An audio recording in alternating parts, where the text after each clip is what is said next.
After starting with Oregon and William Penn, South Dakota finally got a chance to measure itself on a level playing field at Montana. How's everybody doing? I'm Jay Elsen, and this is Coyote Corner.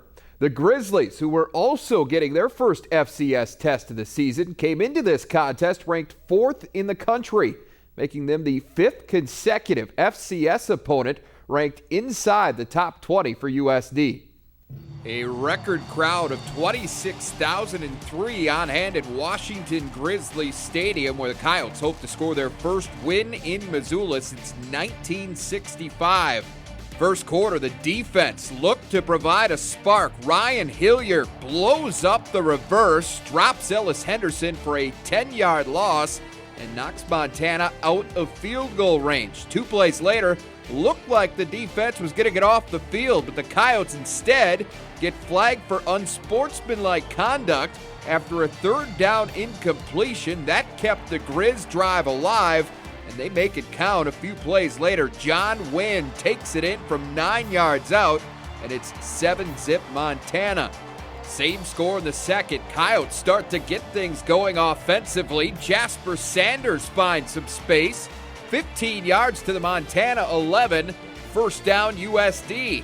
2 snaps later, Ryan Sager keeps the play alive, rolls right, and eventually finds Josh Vandermont, who makes a juggling catch for an apparent 8-yard score, but it's called back for holding. Yotes end up settling for a Miles Bergner 35-yard field goal, his 5th of the season. USD, though, trailed 7-3 at the break. The Grizz add to their lead early in the 3rd. Johnson finds his tight end, Mitch Saylor, gets the foot down. It's a 12-yard touchdown, and it makes it 14-3. Things get a little crazy on the Coyotes' ensuing possession. 3rd and 7 for the USD 46. Eric Shuford gets upended. The ball comes loose, but Aaron Ramsey is there to clean up the mess. He takes it to the Montana 39 for a gain of 25 yards. Ramsey would step up again later in the drive. Sager finds him on 3rd and 12 this time. Great move after the catch. He'd be ruled out at the 2, but not before a pickup of 24. Sanders takes it from there. Great second effort, gets him into the end zone. His 2nd rushing touchdown in as many weeks. And the Yotes are back within 4. Not for long, though. Montana marches right back down the field. Johnson caps a 10-play, 65-yard drive with a 14-yard strike to Jamal Jones, and it's 21-10 Grizz at that point. Back and forth we go. Sager gets USD moving again, finds Ramsey again, 18 yards to the Grizz 41 on the final play of the 3rd quarter.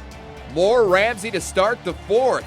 Give him 19 more here. The redshirt freshman set career highs with 5 catches and 76 yards.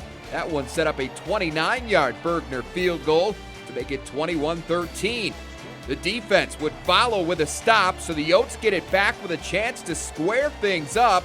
Sanders with a 1st down and more, but this time the extra effort proves costly. Montana recovers the fumble at the USD 47. Moments later, the Grizz get their biggest play of the day. Trayvon Van, looking awful slippery here, breaks a couple tackles and scampers 28 yards for the score. That makes it 28-13.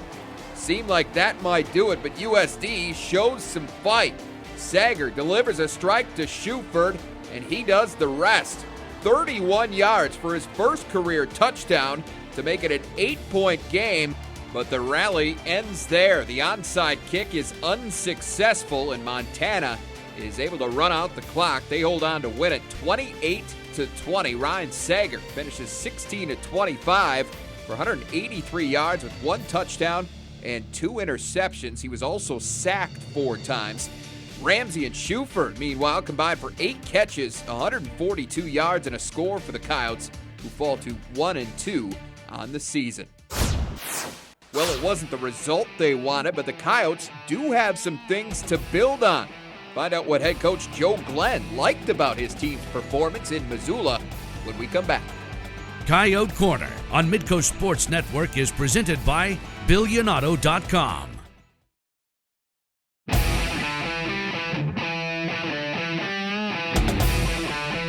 And welcome back to Coyote Corner. Jay Elsen down at the Dakota Dome in Vermillion, joined now by the head coach of your USD Coyotes, Joe Glenn. And Joe, 28-20, the final on Saturday, but this was your first test against a fellow FCS opponent, albeit a very good FCS opponent in Montana. But a chance for you to guys see where exactly you stood at this point in the season. Final score aside then, what'd you learn about your football team? Well, just disappointed in a lot of the things that happened. We made more mistakes than we had in the previous two games. Mm-hmm. We took some penalties at critical times that you just can't take, and yet we showed we can compete. I thought our defense covered well. Mm-hmm. We didn't give up big plays. Montana's a good football team. I don't know if they're a great football team, but to go in their place, they had a record crowd over 26,000 and have a close game. Feel like we belong, but we got beaten all three phases of the game. It's safe to say Ryan Sager's second career start was a little more difficult than the first, but it looked like he handled it pretty well. 60-25 passing, 183 yards, and a touchdown. He also did, though, throw 2 interceptions, and it sounded afterward like you thought maybe he tried to finesse things a little bit too much. Yeah, I don't think he played his best game, but I thought he did try to fit things in, trying to aim maybe a little bit or touch balls in there when I think his best thing is just cut it loose. And down the stretch of the game when we had the gun to our head a little bit, he was chucking the ball like the guy I know he is, and I've seen him doing it in practice and did it a week ago, but he just wasn't quite the same, and he was probably up against a little bit better team this week than he was a week ago too. Well, Sager did find a couple of playmakers in the pass game on Saturday. Tight end Aaron Ramsey, wide receiver Eric Schuford, both those guys definitely stood out in that phase for you. Sure did. Those are both new guys and just fitting into the program. Aaron's a former quarterback that we recruited out of Kansas. Boy, can he play. He had 5 catches, just about scored a touchdown on one of them, set up a couple touchdowns, and his play is really sterling. And, of course, Munchie, Eric Schuford, you can just see the things that he's doing against Oregon in this game. He belongs. He can make plays, and caught a nice touchdown pass late in the game from Sager. Looks the part. Yeah, he does. Miscues might have been the most frustrating part of this one for you, especially as the head coach.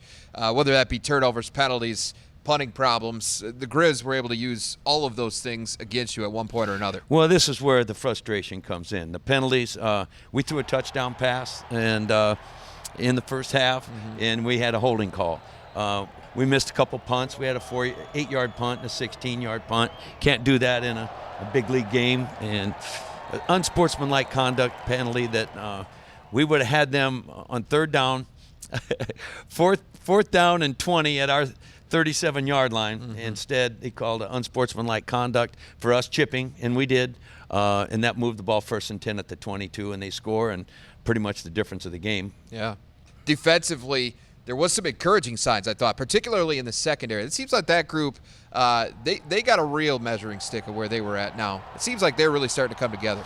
Well, this is a good passing team, and yet they couldn't pass very well on us. I think their biggest play of the night was 19 yards, and I thought we covered well. We didn't give them any deeps.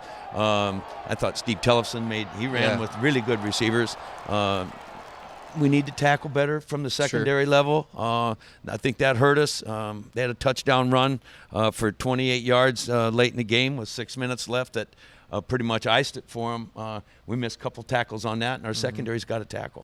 All right, well, thanks for your time again, Joe. We'll hear more from the head coach coming up in a bit, but now that we've heard from him, it's time for our own Andre Fields to weigh in on Saturday's battle with 4th-ranked Montana. We'll cover Saturday's storylines after this. Coyote Corner on Midco Sports Network is presented by BillionAuto.com.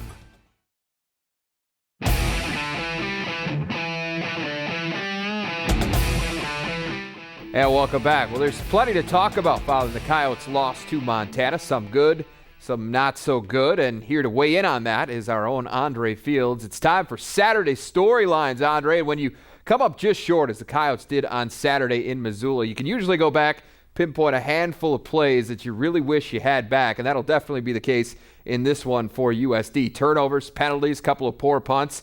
All of those things contributed to the outcome we saw in Missoula. Yeah, and when you have those things, when you're on the road, Jay, this is usually the outcome that you get. It's a loss, and it's usually a close loss. It's the little things that they have to just tune up here and there, and we saw this a lot at the end of last season also in some of these close games. But if they can get the ball to bounce their way, if they can not have the costly penalty, if they can have a punt that doesn't go just 9 yards, these are the types of things that will allow them to win these close games, especially on the road. Absolutely. Well, we've talked at length about this game being a measuring stick for the Coyotes, but that was especially true for the team's revamped secondary, facing an all-Big Sky quarterback in Jordan Johnson. USD surrendered just 127 yards through the air at an average of 4.7 per completion. We have things to work on, but we know that, and we're just trying to get better each and every day. I think the secondary played good, but we can obviously play better, and we just got to keep building on what we did tonight. All right, now Johnson did throw a pair of second-half touchdowns, but he wasn't able to hit the big one, and that's something he did several times against a much more experienced Coyote secondary at the Dome last year. What's that tell you? Well, it tells me that the competition in the fall for those 4 starting positions amongst all of these newcomers that the Coyotes had has produced some wily veterans, or has produced some very ramped up level of play for them. And I think it also is maybe that chip they had on their shoulder from everybody telling them that this was kind of the weak link for the defense. As of right now, they are stepping up as a unit and making some good plays. Absolutely.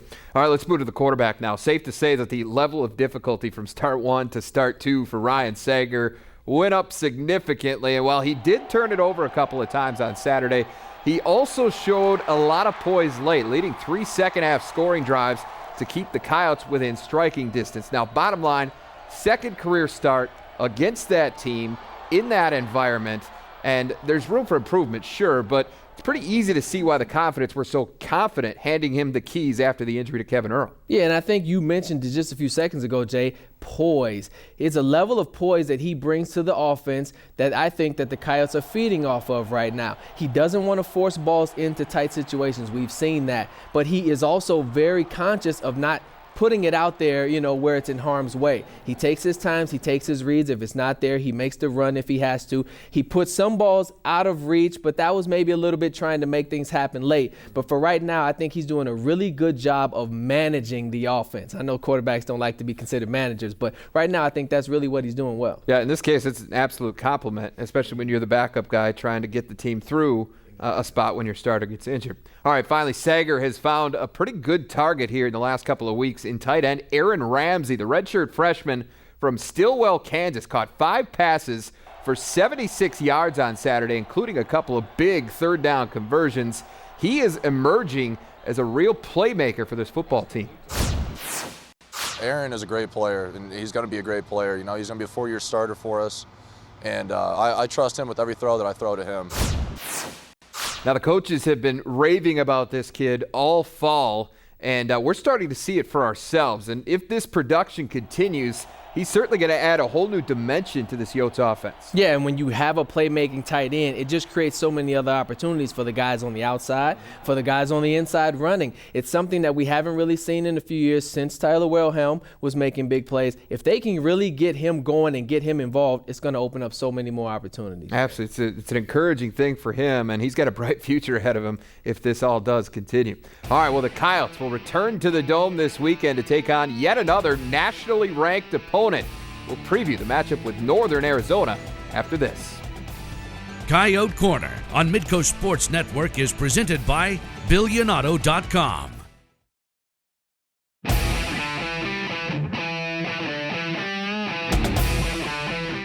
Another week brings another nationally ranked opponent for South Dakota. This time it's Northern Arizona, who comes in at number 22 in the latest poll from the Sports Network. And for more on the Lumberjacks, we bring in a guy who's seen a lot of them, the voice of NAU football, Mitch Stroman. And Mitch, this is a team that went to the playoffs last year. I know we're just 3 weeks in, but how does this year's group compare to that team?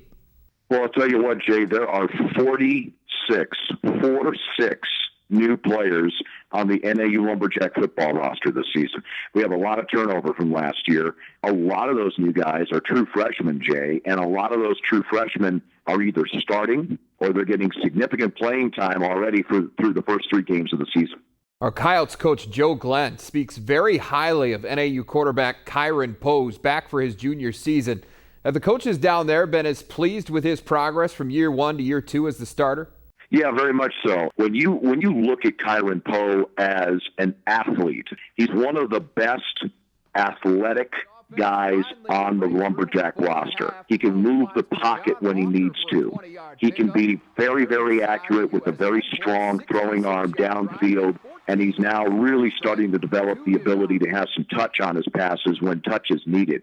He's a complete package. He has the ability to do a lot of things athletically, Jay, that make him a really, really powerful asset for the Lumberjacks offense. Now, it seems like NAU is really trying to utilize that asset with about 60-40 pass-to-run ratio. Is that play calling have anything to do with the fact that you haven't had a feature running back emerge since the graduation of Zach Bowman, or is that just how they want to run things? It's more the way they're choosing to run things, Jay. When you have a running back the caliber of Zach Bowman, who you just talked about, who was not just the greatest running back in NAU football history, but one of the greatest in Big Sky Conference history, you've got to give that guy the ball. So without him in the mix, you have the opportunity now to diversify your portfolio a little bit offensively, and that was the intent going into the season. That again is Mitch Stroman, the voice of the NAU Lumberjacks. Thanks, Mitch. As for the Coyotes, Joe Glenn is well aware of the level of competition his team is going to face inside the Dakota Dome on Saturday. But with the start of the conference season now right around the corner, he says his team has to find a way to get back on course.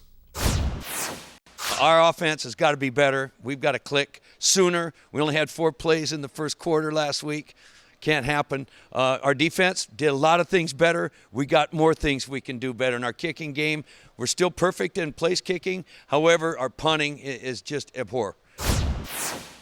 Coyotes looking for a little payback on Saturday after dropping a 22-16 decision to the Lumberjacks in Flagstaff last season. And you can see that game live right here on Midco Sports Network. Now, one guy who figures to be a major factor in that game for USD is senior running back Jasper Sanders. We'll have more on him when Coyote Corner returns. Coyote Corner on Midco Sports Network is presented by BillionAuto.com.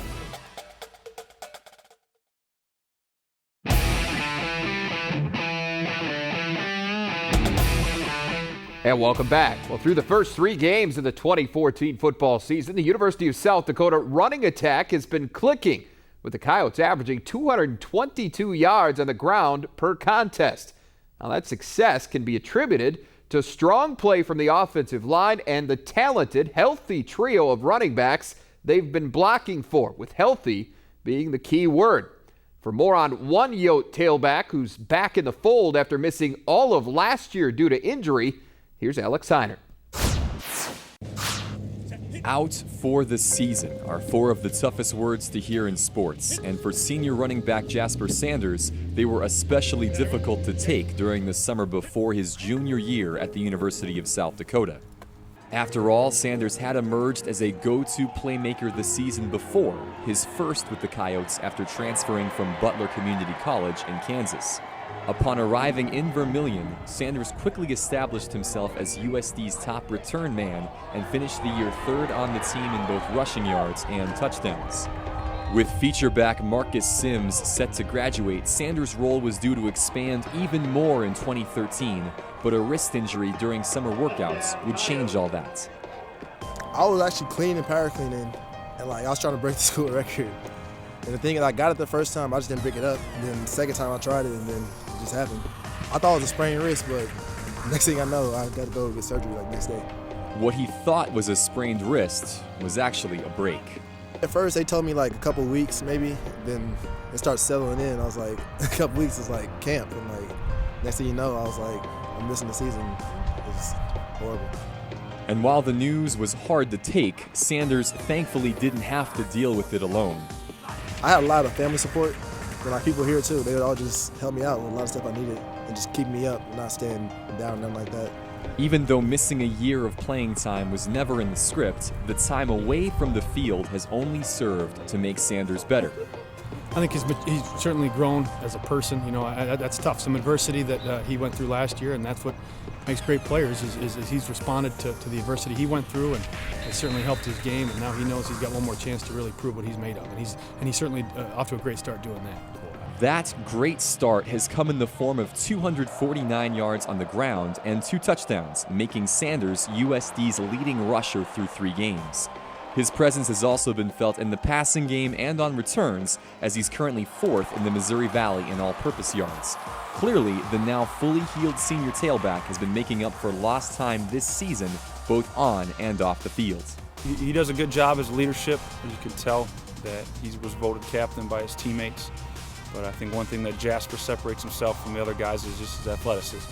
He's one of the most explosive athletes we have on our team. Because of that athleticism, Sanders' biggest strength might be his versatility, a facet of his game that he embraces. Catching, running, returning, anything, athletic ability, I'll just, whatever they tell me to do, I'll do it. That's all I'll do it. And it's that willingness to do whatever's best for the team that has the Coyotes and Sanders himself off and running this season. Jasper Sanders, one of many bright spots in this Coyote team so far this season. It's certainly been good to see him back on the field, and South Dakota will be leaning on him once again this weekend against Northern Arizona, Jay. That they will, Alex. And again, you can see Sanders and the Yotes in action this Saturday right here on Midco Sports Network. Sioux Falls Storm coach Curtis Riggs will join me for the call this week in Vermillion. Coverage kicks off at 2 p.m. from the Dakota Dome. Now, before that, be sure to check out MidcoSN.com for the latest on USD football with The Corner. Producer Alex Heinert and I will take a closer look at this week's contest with a post on Wednesday. All right, that is our time for this week. Thanks for watching. We'll see you back here next week for another episode of Coyote Corner.